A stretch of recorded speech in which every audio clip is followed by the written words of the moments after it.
안녕하세요, 여러분. 오늘은 많은 분들이 고민하시는 주제, 불편한 직장 사람과 일하는 법에 대해서 이야기해 볼게요. 우리 회사에는 꼭 이런 분들이 계시죠?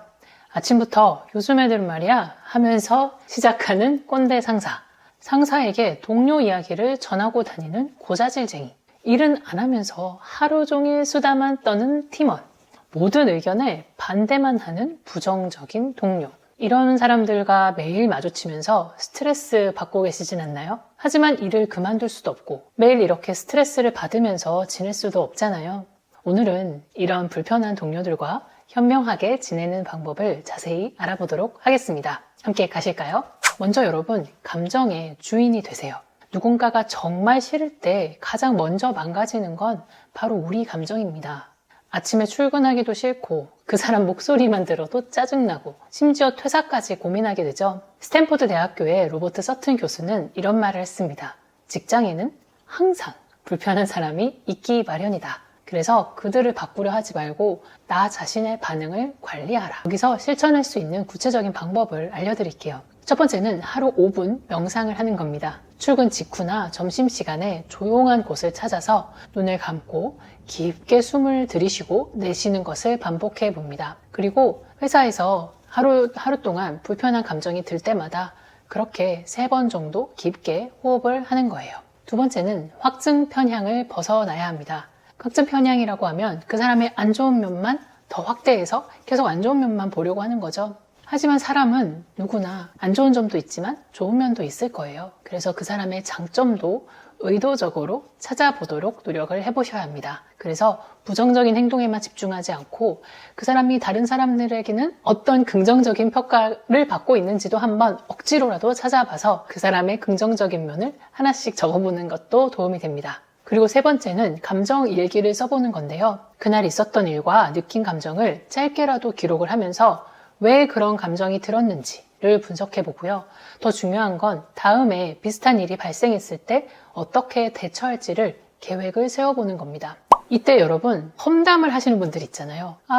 저 김 부장 말이야. 진짜 이런 말 한 번쯤 해보셨죠? 동료들과 수다 떨면서 스트레스를 풀고 싶은 마음, 네, 이해합니다. 하지만 하버드 비즈니스 리뷰의 연구 결과를 보면 이런 부정적인 대화는 조직 전체에 사기를 떨어뜨리고요. 그 험담이 돌고 돌아서 결국 당사자 김 부장에게 전달될 가능성이 아주 높습니다. 그리고 무엇보다도 나에 대한 동료들의 신뢰도가 낮아질 수 있습니다. 대신 이렇게 해보세요. 회사 밖의 친구나 가족에게만 털어놓는 겁니다. 그리고 전문 상담사와 상담을 해보는 방법도 있고요. 운동이나 취미 활동으로 스트레스를 해소하는 것도 추천할 수 있습니다. 다음으로 여러분, 사실은 그 문제가 그 상대방에게만 있지 않을 수도 있습니다. 그래서 혹시 문제가 나에게는 있지 않을까 한번 생각을 해보세요. 이때 자기 스스로를 살펴볼 수 있는 체크리스트가 있는데요. 나의 감정을 점검하는 질문으로는 그 사람이 가진 능력이나 장점이 부러운가? 아니면 나와 너무 다른 성향이라서 불편한 건가? 아니면 내가 가진 어떤 편견으로 저 사람을 판단하고 있지는 않나? 아니면 나의 어떤 과거의 안 좋은 경험이 영향을 주고 있는 건 아닌가? 이렇게 스스로 감정을 한번 성찰해 보시고요. 객관적인 상황도 분석해 보면 좋습니다. 정말로 그 상대가 나의 일에 방해가 되는 행동을 했는가? 아니면 다른 동료들도 비슷하게 생각하고 있는가? 아니면 내가 과잉 반응을 하고 있는 건 아닌가? 를 객관적으로 살펴보는 것도 도움이 됩니다. 전문가들이 추천하는 해결책 하나를 소개해 드릴게요. 내가 싫어하는 상대와 잘 지낼 수 있는 가장 효과적인 방법은 오히려 그 사람과 시간을 보내는 겁니다. 실제 사례를 알려드릴게요. A대리는 입사 동기인 B대리와 최악의 관계였습니다. B대리는 매사에 부정적이고 회의 때마다 A의 의견을 반박했어요. 하지만 큰 프로젝트를 같이 맡게 되면서 A는 의도적으로 B대리에게 다가갔습니다. A대리는 어떤 일들을 했을까요? 매주 월요일 아침 커피 한 잔을 같이 마셨습니다. 그리고 B대리의 업무 스타일을 이해하도록 노력을 해봤고요. B대리의 전문 분야에 대해서는 적극적으로 조언을 구했습니다. 그리고 작은 도움이라도 먼저 제안을 해봤습니다. 그 결과는 어떻게 됐을까요? 6개월 후 그 둘은 적어도 직장에서만큼은 서로를 가장 신뢰하는 동료가 되었습니다. 하지만 그 사람과 문제가 계속된다면 이야기를 똑바로 해야 할 때가 생깁니다. 하지만 이때 그 방법이 아주 중요합니다. 이야기를 하기 전에 스스로에게 물으세요. 내 감정이 안정적인가? 그리고 상대방이 내 얘기를 받아들일 준비가 되어 있을까? 그리고 이 타이밍이 적절하고 내가 말하는 장소도 적절한가를 한번 살펴보시고요. 이때 하지 말아야 할 표현들이 몇 가지 있습니다.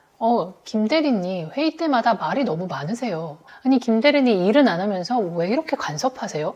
김 대리님 다른 사람들도 다 불편해하세요. 이렇게 말하는 거 말고요. 이렇게 표현해 보세요. 모두의 의견을 골고루 들을 수 있도록 시간을 좀 조절해 주시면 좋겠습니다. 제가 이해한 게 맞다면 이렇게 하시겠다는 말씀이신가요?